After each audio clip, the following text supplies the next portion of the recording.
So tingnan nyo mga bro, isang taon ganito kalaki oh. Baka ito may 4 na kilo, kulang-kulang na tol. Ayan oh, laki oh. Bro, sukat itong fish cage na to, nasa 8 by 20 lang. Tapos ang nailagay naman natin dito mga bro na ano, na fingerlings dati, nasa 500 pieces. Ito na nga po, sa loob ng isang taon mga bro, ganyang kalalaki yung ating alaga. Ayan, isang taon po natin inalagaan yan.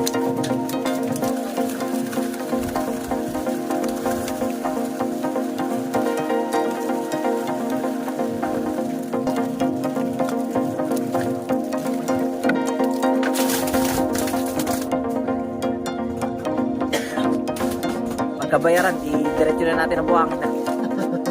Magkano pero ni Jeric? 4,000. Ayan.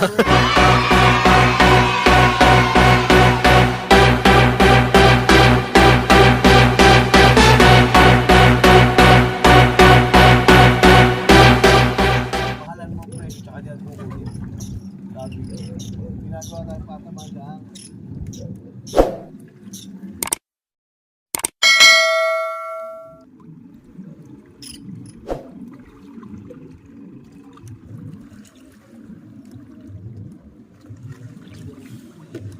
Nakakaya kay tol eh, kaya tayo tumalon.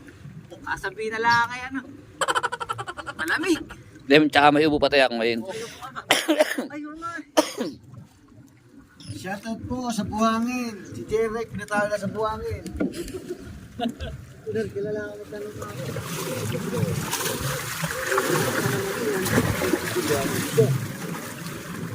Yo, what's up? Good morning mga bro. Napakalamig. Suot muna tayo na uniform. So mag-harvest tayo ng isang fish cage lang. So itong fish cage na to mga bro, kay Kuya Orly. So kahapon sinilip na namin to, medyo goods na naman ang laki. Kaya yun. At dahil may harvest din doon sa kabila, nakisabay na tayo. Ayan. So tingnan natin kung gaano karami ma-harvest natin sa fish cage na to mga bro. Wala nang mali. Bro Reggie, good morning. Meron ba tayo shoutout? Shoutout Jeric.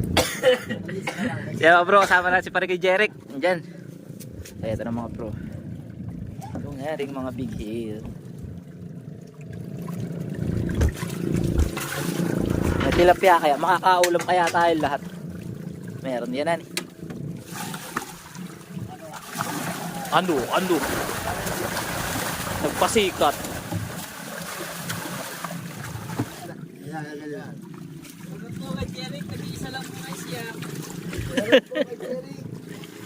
Nasali na sa bangkat, as mamaya magkikilo tayo.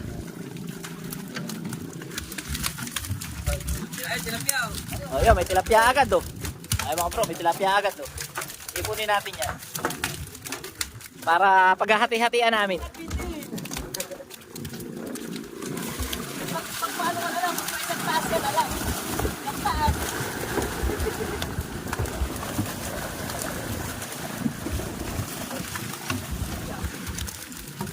Oh, tilapia uli oh, mamaw. Hoy, lahat tayo magkakatilapia. Marami sa klaseng tilapia yan.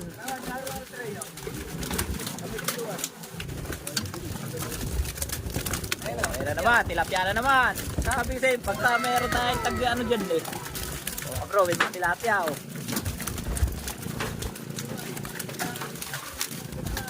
Ha? Oo nga pala. Koy, may shoutout ka ba? Shoutout kay Boss Balde. Ayun. Shoutout. Sa mga bago pa lang napadaan mga bro sa ating channel, ang ating pong hinaharvest na isda ngayon ay ang isdang big head carp. So ang tawag po ng iba ay mamali, tawag rin po ay Taiwan, at ang tawag rin po ng iba ay maya-mayang lokal. Isa po ito sa pangunahing hanap buhay dito sa lawa ng Laguna Lake, ang pag-aalaga nga po ng big head. Sa mga bro, sukat itong fish cage na to, nasa 8 by 20 lang siguro. Hindi ako sigurado. Tapos ang nailagay naman natin dito mga bro na na fingerlings dati, nasa 500 pieces. O yan, at ito na nga po, sa loob ng isang taon mga bro, ganyang kalalaki yung ating alaga. Yan, isang taon po natin inalagaan yan. Tol, merong tilapia oh, arroyo.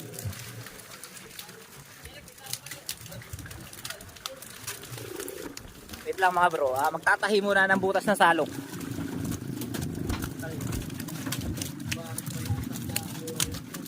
At sa mga hindi po nakakaalam, itong big head carp po ay isa sa pangunahing sangkap sa paggawa ng fishball mga bro.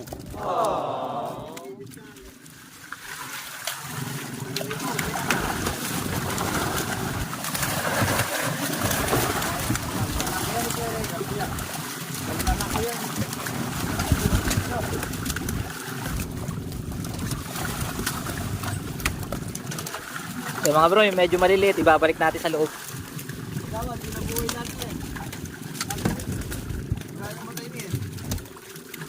Marami namatay dyan. Ganda yung ano, yung mga tinik-tinik. Eh.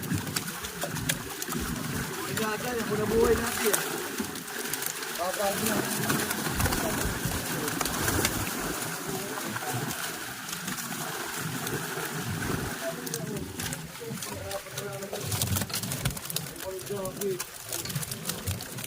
Kuya yun o. Ayun o, naipit mo yung tilapia malaki. Nga pala mga bro, sa mga nagtatanong po kung pinapakain pa daw po ba ang mga big head na ito na ating inaalagaan, ang sagot po dyan mga bro ay hindi na po. Hindi na po kailangan pakainin ang mga big head dito sa lawa ng Laguna Lake, at maging tilapia po na mga alaga natin ay hindi na rin po iyan pinapakain. Natural po ang kanilang pagkain dahil ang lawa po ng Laguna Lake ay meron pong agos na tinatawag. Ang ibig sabihin lang po noon ay labas-pasok po yung mga pwede nilang kainin sa fish cage. Balaki nun na eh. Kaya mga bro, tinan nyo naman may balaki oh. So talagang hindi pare-pares ang laki ng big head. Yung paglaki nila merong ano, malakas lumaki. Tinan nyo mga bro, gaya ito isang ito may malaki. May mamaw. Ito sa inyo. Ayun oh. Mga bro, ang laki oh. So tingnan nyo mga bro, isang taon ganito kalaki oh. Baka ito may 4 na kilo, kulang-kulang na tol. Ayun oh, ang laki oh. So iba-iba talaga yung paglaki ng ano ng big head mga bro. Tulad dito, meron to isang mga 1 medya, tapos meron malalaki naman. Itong mga big head carp na ito mga bro, nung naikarga natin yung mga fingerlings niya ay size 2-3. So kung titingnan ninyo yung size na 2-3, pagdikitin nyo yung inyong dalawang daliri, so ibig sabihin po noon size 2 po yung big head na yun.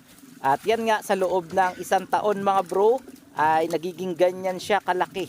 May 1 medya, 1.5 kilos, meron din pong 2 kilo pataas, at meron din naman pong naiiwan mga 1 kilo mahigit lamang. Kaya ibig sabihin kahit pare-parehas po natin ng inihulog yung mga fingerlings, pare-parehas ng size, ay hindi po sila pare-parehas ng paglaki. Meron pong naiiwan sa paglaki at meron naman pong mas mabilis na lumaki. So mga bro, ilang kadlo na lang to.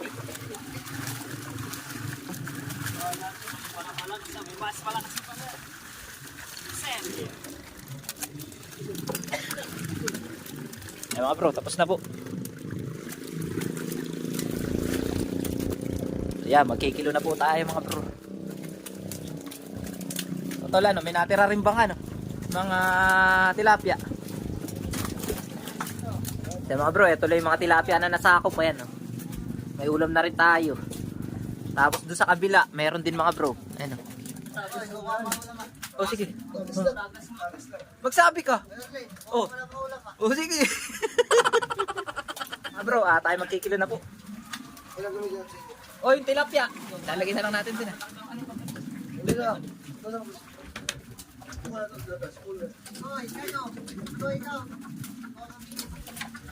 Nakuha man bigyan. Meron po tayo dito ng ano, manok. Lalaban po pagkatapos. Bro Reggie, pagkatapos natin magbayaran, nilalaban natin pa to. Mga bro, may nagtatali na po doon sa unahan. Ayan.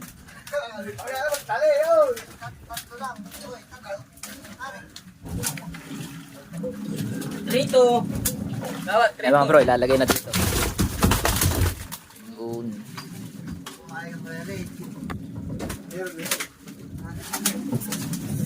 Rito.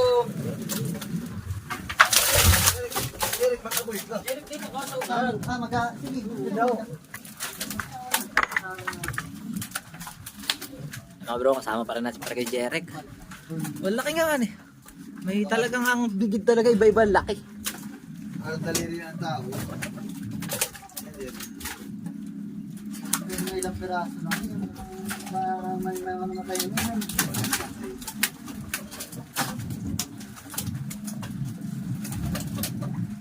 Rito, sige.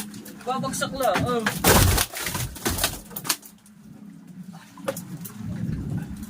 Jeric lang po, magbabakaw. 3-4. Bro. Hindi nga masigat to sa man. Namatay naman kahapon sa ano. Ay, Sa Philippines. Kalupan.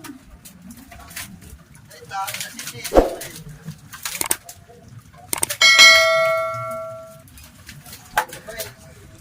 Rito. 3-5.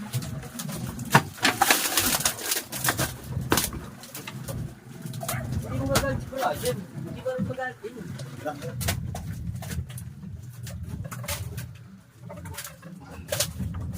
Ano lang mamimiyos din ako. Ikaw hindi ba? 3-3.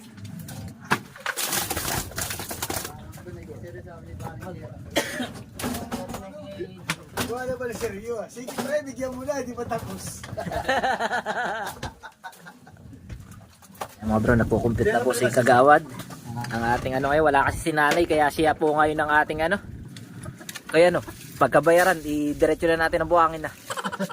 Kaya baka may pagkakamay mo. Wala sila kami ginagugos.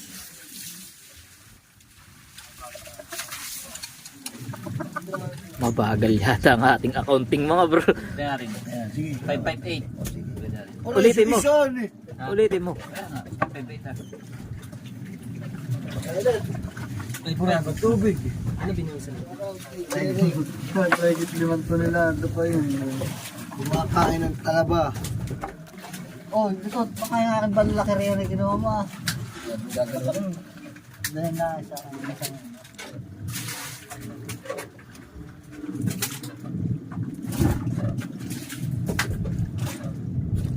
Tama.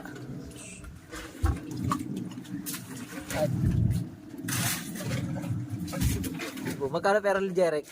4,000.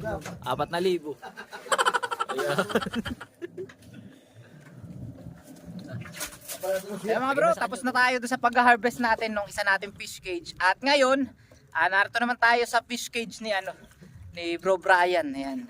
So narito tayo mga bro. Ayan. So si Parikoy, ayun. Si Parikoy Jeric mga bro, ayun, pinatalo natin kasi malaki pangangailangan nito mga bro.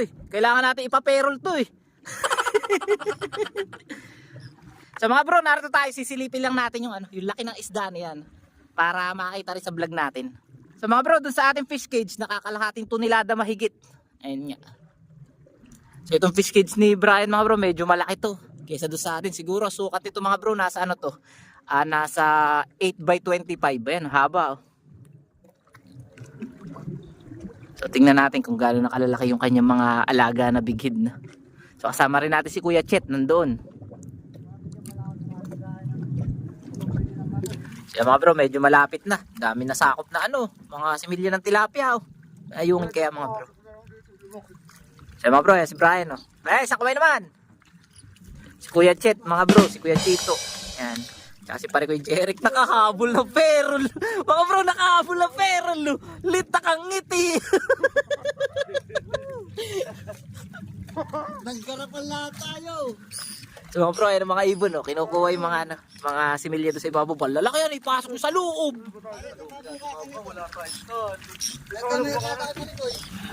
So, ha?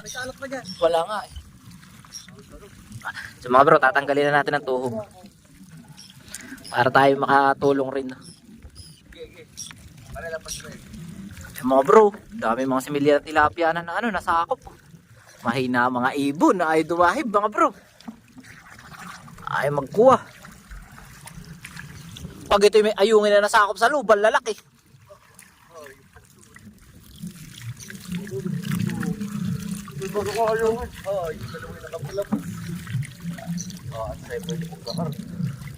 Grabe, napakaraming ayungin mga bro nitong kids na to. Kung makukuha lamang.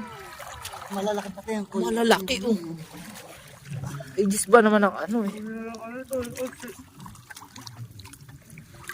Ay, Diyos ko na ito. Ako na lang, Diyos. Mga bro, ito nga pala yung ano, yung iuwi natin na isda, ayan. Tapos yung may mga tilapia tayo, ayan. So kakaunti naman yung tilapia, pero ulam na rin natin. Lalaki niyan mga bro. Ayun mga bro, nakita na natin ng mga big head, ayun. Yun, baka ano ka. Sige lang. May lamang kayaan. Meron. Ito na mga big head, ayun. Ayan, ibabalik mga bro yung medyo maliliit, yung mga wala pa 1 kilo, ibabalik sa fish cage. Boom.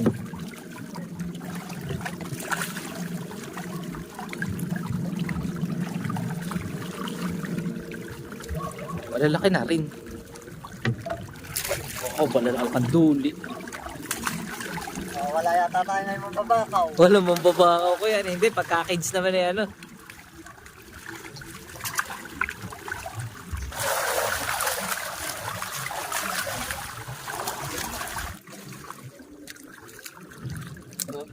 Five minutes later. So, mga bro, iwanan natin sila.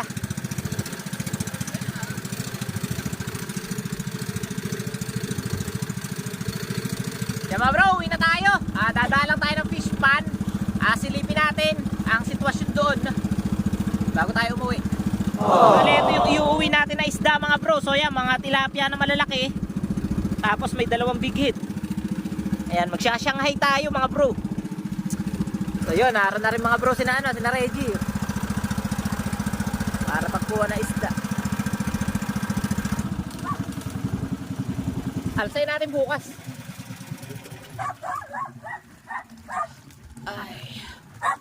Ay mga bro, narito si Han. Aso natin. Ay sus, matababangga pa. Yung, kaso. Nice one. Mga bro, akyat lang tayo sa kubo. Sitol na lang, papatay lang ilaw. Hello Han! Kumusta? Yung Skylab natin mga bro, hindi natin naaalsa. 1 linggo na yata natin hindi naalsa yan mga bro. So bukas alsay natin mga bro. Ayun, i-vlog natin, i-vlog. Ano ba nasalok diyan? Hindi na. Huwag na. Kasya na yan.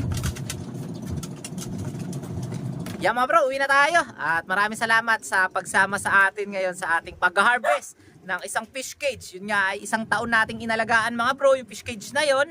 At yun, kahit pa paano, kumita naman yung ating ang ating pag-aalaga ng isdang big head. So yun, uwi na tayo mga bro. So siguro hanggang dito na lang muna yung vlog na to. So maraming salamat sa inyo sa pagsama sa atin sa ating